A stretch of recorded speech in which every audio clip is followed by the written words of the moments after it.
নবীর খাদেম এই পরিচয় নিয়ে হযরতে ওমর বিশাল একটা ফায়দা তিনি নিয়েছিলেন। আমি তার জীবনীতে পড়েছি। তিনি সন্তানকে মাদ্রাসায় দিলেন। ওই সময় প্রধান বিচারপতির দায়িত্বে ছিল হযরতে আলী রাদিয়াল্লাহু তাআলা আনহু। তিনি তার সন্তানটাকে দিলেন মাদ্রাসায়, হযরতে হুসাইন। বারবার কলম ফেলে দিচ্ছে টেবিল থেকে আর বলছে আমাকে তুলে দাও, তুলে দাও। তিনবার তিনি তুলে দিলেন। চতুর্থবার বললেন, দেখো বারবার কলম ফেলে দাও আর আমাকে তুলতে বলো, আমি কি তোমার খাদেম? আমি কি তোমার চাকর? হযরত হুসাইন তিনি বললেন যে তুমি শুধু চাকর না, খাদেম না, তুমি খাদেমের বাচ্চা খাদেম। একটা প্রধান বিচারপতির ছেলেকে যদি বলা হয় যে তুমি খাদেম না, তোমার বাপও খাদেম, ওর মাথা তো এমনি খারাপ হয়ে যাওয়ার কথা। তিনি ওই সময় দেশের প্রেসিডেন্টের ছেলে। বাড়িতে গিয়ে বলছে, আব্বা আমি আর মাদ্রাসায় যাব না। কেন? আমার ক্লাসে হোসাইন আমাকে গালি দিয়েছে এবং তোমাকেও গালি দিয়েছে, বলেছে নাকি আমি খাদেমের বাচ্চা খাদেম, তুমি যদি বিচার না করো আমিও মাদ্রাসায় আর পড়বো না। তিনি বললেন ঠিক আছে, বিচার এখন না, জমার দিন করবো। হাজারো মানুষ আসবে জমার দিন মসজিদে নববীতে। তিনি খুতবা দেওয়া বন্ধ করে বললেন, হোসাইন এখানে আসো। বলছে হ্যাঁ, এই সামনে আসো।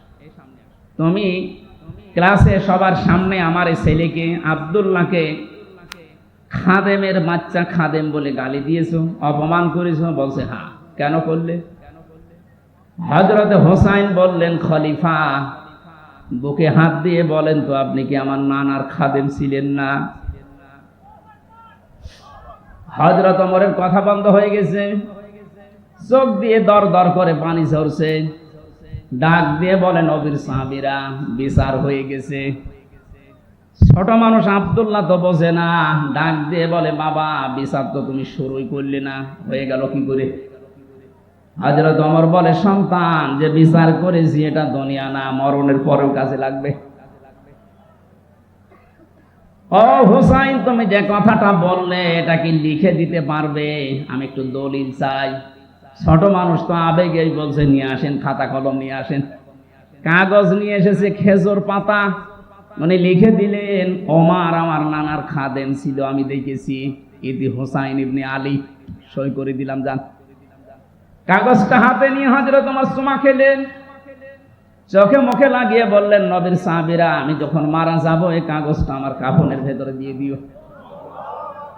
কিয়ামতে যদি আমার জীবনের কিছুই কবুল না হয়, আল্লাহ যখন আমাকে দাঁড় করাবে তার সামনে, জীবনে কিছুই যদি আল্লাহর ভালো না লাগে, তো কাগজটা তুলে আল্লাহকে দেখাবো, রব্বুল আলামিন দেখো তোমার নবীর নাতি লিখে দিয়েছে আমি নবীর খাদেম ছিলাম, এই ওসিলা হলেও তুমি আমাকে মাফ করে দাও। জান্নাতের গ্যারান্টি তিনি জীবিত অবস্থায় পেয়েছিলেন, তারপরও এই চিন্তা ছিল তার। নবীর এই ঘরের দায়িত্ব 65 বছর যারা পালন করছে, অনেকে কবরে আছে, ওরাও হযরতে ওমরের মতো একটা কিছু নিয়ে আল্লাহর সামনে দাঁড়াতে পারবে। আল্লাহ এই উদ্দেশ্য নিয়ে আমাদেরকে যেন মাফ করে দেন, আল্লাহুম্মা আমিন। লা ইলাহা ইল্লা আনতা সুবহানাকা ইন্নী কুনতু মিনাজ জালিমিন। লা হাওলা ওয়ালা কুওয়াতা ইল্লা বিল্লাহিল আলিয়্যিল আযীম। এই মোনাজাতটা বসে করেন, মোনাজাত বসে করেন, আমি মুসাফির মানুষ। রব্বানা যালামনা আনফুসানা ওয়া ইল্লাম তাগফির লানা ওয়া তারহামনা লানাকুনান্না মিনাল খাসিরিন। রব্বুল আলামিন, খুলনা শিরোমণি ঐতিহাসিক এই ময়দানে 3 দিন ব্যাপী তোমার কোরআনের কথাগুলো হচ্ছে। সমাপনী দিবসে আমরা বিবেকের উপরে কিছু কথা বলার পর, শোনার পরে হাত তুলেছি। রব্বুল আলামিন, তুমি আমাদের বিবেককে কাজে লাগানোর তৌফিক দাও। এ বিশাল আয়োজনে যদি সওয়াব দিয়ে থাকো, কোটি কোটি গুণে বাড়িয়ে দাও। এই আলোচনার সাথে, এই মাহফিলের সাথে যারা যুক্ত আছে, যাদের মা বাবা নেই, আল্লাহ কবরগুলোকে সওয়াব পৌঁছিয়ে শান্তি বৃদ্ধি করে দাও। আজকের মাহফিলের সভাপতি তোমার গোলাম অধ্যাপক মিয়া গোলাম পরোয়ার, আল্লাহ তার বাবাকে হারিয়েছে, সন্তানের হাত নাকি তুমি ফেরত দাও না।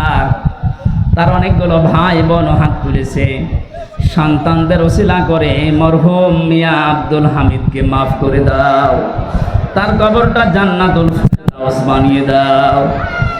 আল্লাহ তাআলা ডাক্তার শেখ মহিউদ্দিন সাহেব কিছুক্ষণ আগে দোয়া চেয়েছে তার বাবার জন্য।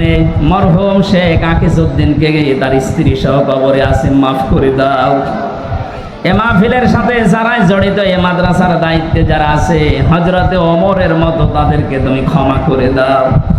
সম্মানিত মা বোন যারা এসেছেন, এদেরকে তুমি খাদিজার মতো, আয়েশার মতো বানিয়ে দাও। অনেকে স্বামী সংসারে অশান্তিতে আছে, আল্লাহ তুমি তাদেরকে শান্তি দান করো, তাদের পেটে এমন সন্তান দান করো আল্লাহ তাআলা, যেটা হযরতে ওমরের মতো হবে, হযরতে আবু বকরের মতো হবে, হযরতে খালিদ ইবনে ওয়ালিদের মতো হবে।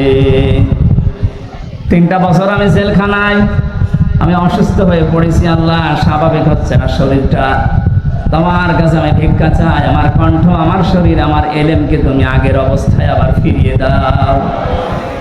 এই মাহফিলের সাথে যারাই জড়িত আছে, যে যুবকদেরকে মা পেটে নিয়েছে, মায়ের পেট তুমি ধন্য বানিয়ে দাও।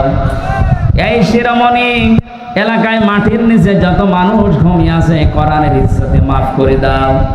আগামীতে এই মাহফিলটা কোরআনের প্রচারের জন্য বিশাল আকারে কবুল করে নাও।